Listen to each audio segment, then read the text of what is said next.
Dropping a high-speed machine into a flawed production line often yields a single result: automated waste.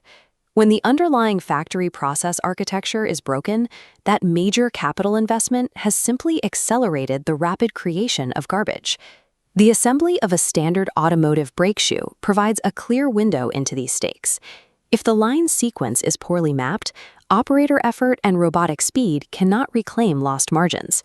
This data table tracks a struggling brake shoe line.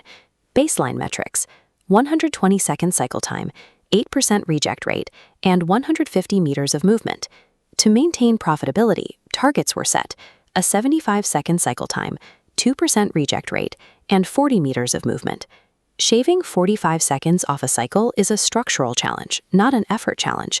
Bridging that gap requires a complete redesign of the physical environment. Standard continuous improvement tools frequently hit a ceiling here. Traditional methodologies often prove insufficient for engineering the massive metric leaps required by this case study. Kaizen is a reactive tool. It identifies and fixes problems on an active production line after the layout is finalized and the capital is spent. To solve the brake shoe bottleneck, engineers utilize a proactive framework developed within the Toyota production system, the Production Preparation Process, or 3P. 3P identifies and eliminates waste, muda, at the blueprint stage. Once a line like this is live, reversing poor design becomes prohibitively expensive. This shifts the engineering focus from correcting production errors to architecting a workspace where those errors are physically prevented from occurring. The 3P methodology begins by defining absolute customer requirements, placing them above all internal factory preferences. For this brake shoe, the customer demands a specific outcome. The component must be lightweight, durable, and highly cost-effective.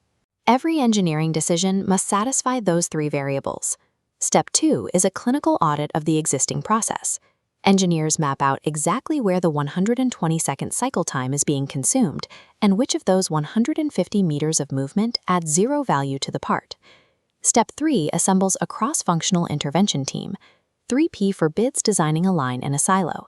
The roster includes production engineers, quality specialists, maintenance techs, and crucially, the frontline operators who will handle the parts.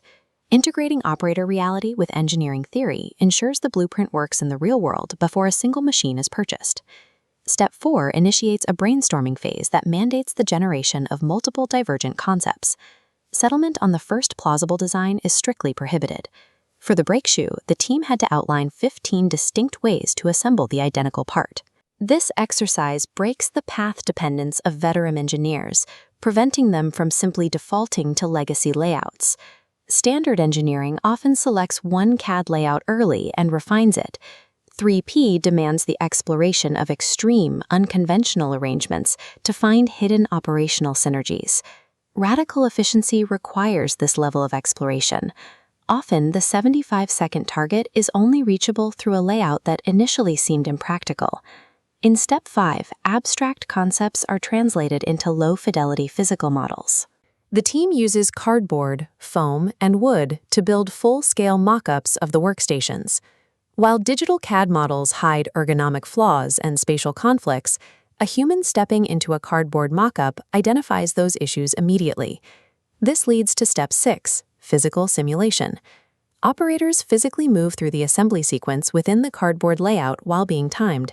They simulate material flow, passing parts from one station to the next. This validates safety parameters and cycle times against actual human movement rather than theoretical estimates. These mock-ups act as a financial shield. It is significantly cheaper to move a cardboard wall than to relocate a multi-ton press after it has been bolted to the floor. Step 7 selects the final production model based on the empirical data gathered during those cardboard simulations. The primary architectural intervention chosen for the brake shoe was a U-shape layout. This configuration reduces operator walking distance and minimizes the total floor space required for the cell. Second, the team installed gravity flow racks. These allow parts to slide passively into the workstation, eliminating the need for motorized transport or manual lifting. Finally, Poka yoke fixtures were integrated directly into the stations. These mistake-proofing tools physically prevent a technician from assembling a defective brake shoe. The winning model embeds lean principles directly into the floor plan, turning abstract theory into a physical constraint on how the work is performed. Step 8 is the transition to live production. The cardboard is replaced by steel, and the new line is launched. The final results validated the simulation. The cycle time dropped from 120 seconds to exactly 75. By physically preventing errors at the workstation, the reject rate dropped from 8% to 2%. Material movement was cut from 150 meters to 40, culminating in a total productivity increase of 35%. In this specific case study, the 35% productivity leap came from altering the system architecture, achieving a result that no amount of increased operator effort could have matched. Effective implementation requires distinguishing 3P from the overlapping methodologies found in automotive engineering.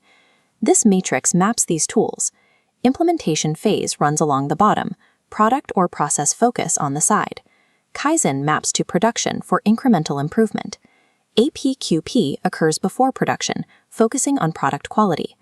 3P maps to pre-production, focusing entirely on process design. 3P is not a replacement for these tools. It's the architectural prerequisite allowing Kaizen and APQP to function with minimal waste from day one. 3P redefines the timeline of industrial optimization by front-loading the engineering effort into the design phase. The foundational logic of this process was born from the rigid complexities of heavy automotive manufacturing. Once an inefficient layout is bolted into a facility this scale, human operators are locked into a cycle of compounding waste lasting years.